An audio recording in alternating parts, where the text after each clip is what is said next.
خط العمر، بيقول إنه قدامك سكة سفر طويلة بتواجه في بأعداء ووحوش.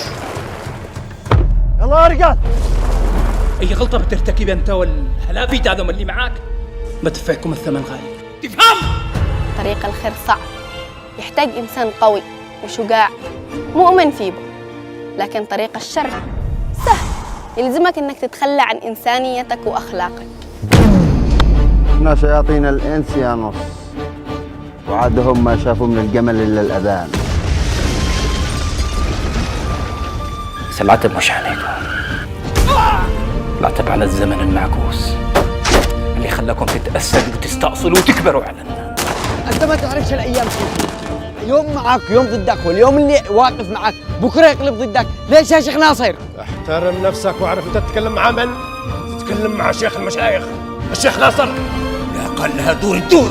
انت بس اللي يتهيأ لك ان انت انسان صالح، انت وليد ما يجي بعده الا الخزا. لحد هنا ويكفي يا محمود. مش تعرف ايش السر اللي قلب حياتك وحياتنا كده؟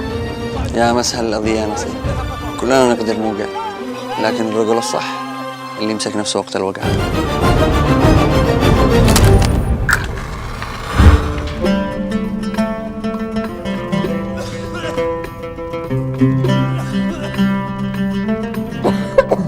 قلت له قمر مو الذي نزلك وسط بحر الشجون، قال حكم القدر ساقني للعبر والهواء وما أمر.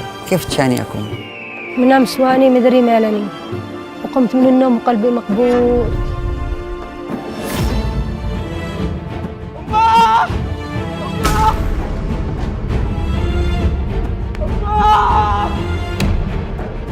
تهورك وطيشك هذا كل وراء مقتل أعز وأفضل. أما الإنسان على طول حياته. أنا مستغني عن خدماتك، طلع برا.